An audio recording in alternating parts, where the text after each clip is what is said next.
So today we're going free diving, and when I say we, I mean Alex, Matt, and Sarah because I can't swim. And in typical Fisherman's Life fashion, they're going to be climbing down this cliff to get to the dive spot.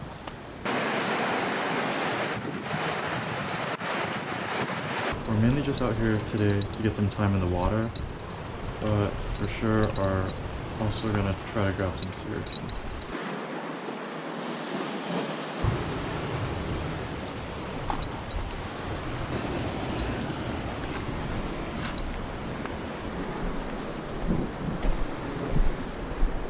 Come on.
So this part of our haul, we threw a bunch into this tide pool, but I think in total there are around 30 scattered on top of these mussels.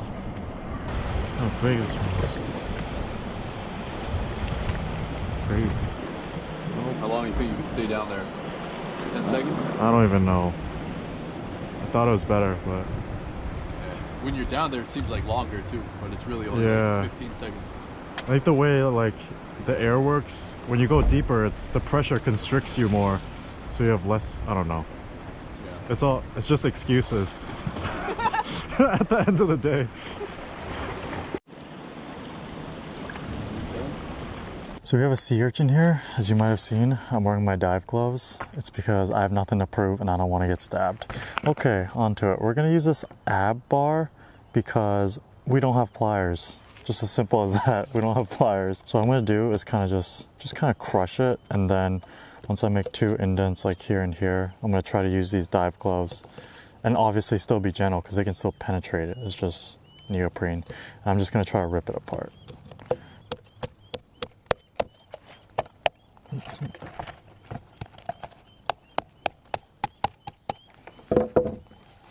Okay. There you go. Broke apart a little bit, but as you can see, it's pretty full up. I think it can get a little bit bigger right before they spawn. The yield might not be as big, but obviously you can see we have a bunch. All right, so split it apart. Again, be careful. Movie magic, I'm not wearing my dive gloves anymore. That just means you have to be extra careful. What I'm gonna do is just take a spoon and gently remove it from its inner wall. All this nastiness is stomach contents. And when you're handling uni, you want to be super gentle. Because it's known for its texture, it's also a con because if you handle it too roughly, it'll just kind of explode. But here you go. If you check it out, once you break them, they don't stop moving. Thank you, Matt and Sarah, for putting us on this location and helping me with my first dive. It's like nice, subtly salty. The real appeal of like uni is the creaminess of it. Just salty. It's pretty salty, but it tastes pretty good. It's good because it's so fresh, I think. I think it's really good. They have yeah, they have really good uni in Santa Barbara. Last time we went down, it was like super sweet and salty at the same time. Really an umami bomb. But yeah, this one's a little bit more salty, but it's still really good. So we foraged uni in the past. Basically just picked it up at Half Moon Bay, and they're probably like 4 of them are probably the size of these 1. So like If you were to ever go diving, you wouldn't really need to get as many, but it's because it is such an overpopulated species. If you're ever going out diving for urchin, take as many as you can. Alright, so on to the cooking. We're making uni pasta and we're first going to make the pasta dough. So I have 1 1/3 cup of all-purpose flour pre-measured, and I'm just going to create a little well in the center to crack the 2 eggs into.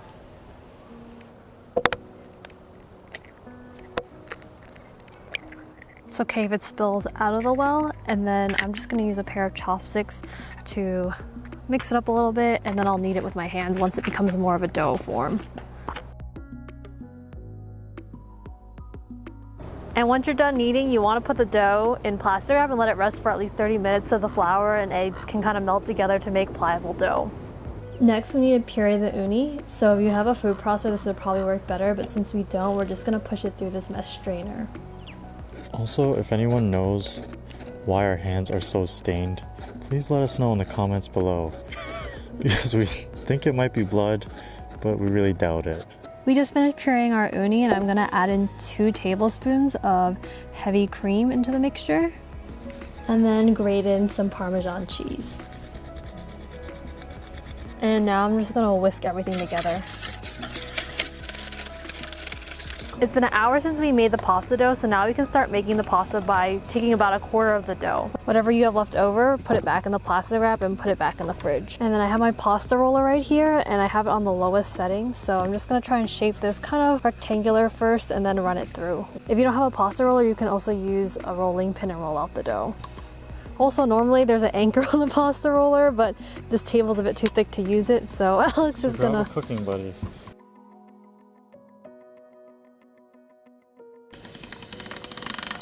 And then you're gonna wanna fold it into thirds and run it back through again.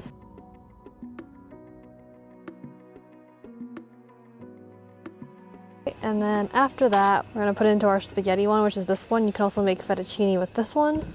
I dusted it a little bit with flour beforehand just because I don't want it to stick to each other. We have our pasta all made, and we're gonna make a little bit more.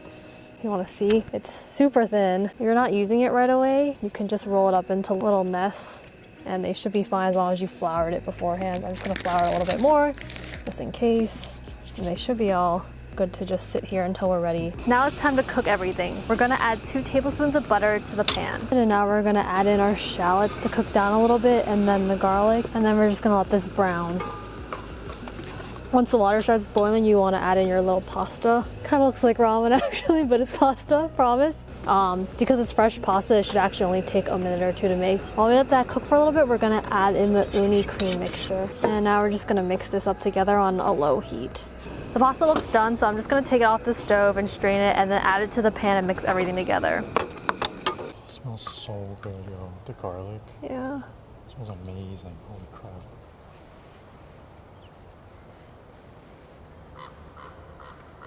All right, time to eat. This took literally forever because we don't usually camp and cook. So mad props to people who actually cook outside. I feel like if I ate at a restaurant, it just wouldn't be as good. Because we drove for this. It's true. We also, did so much work. This will probably cost like at least $27 or something. Very specific. I don't know. This is how much I imagine it would cost because it's on fancy plating and it's all fresh and local. Yeah, it's gonna taste really good. Mm-hmm. I think I already know the answer, but would you cook this again? Because I'm eating it? Yeah, I definitely would cook this again, would you? I think so. I mean, we went diving, it was fun, so like Yeah. overall, it was all worth it. Yeah. It was a lot of work though. I wouldn't like go out of my way just to make uni pasta Okay, on camping. yeah. But I mean, you can buy uni at the store. It won't be as fresh, and if you do this indoors, everything would be really fast and easy. But because we were a little extra about it, it took a little longer than we expected. Thanks again to Matt and Sarah for taking Alex out diving. But yeah, if you want to make this pasta, the recipe will be in the description box below. And if you want to see us make anything else, please also let us know in the comments. If not, thanks for watching.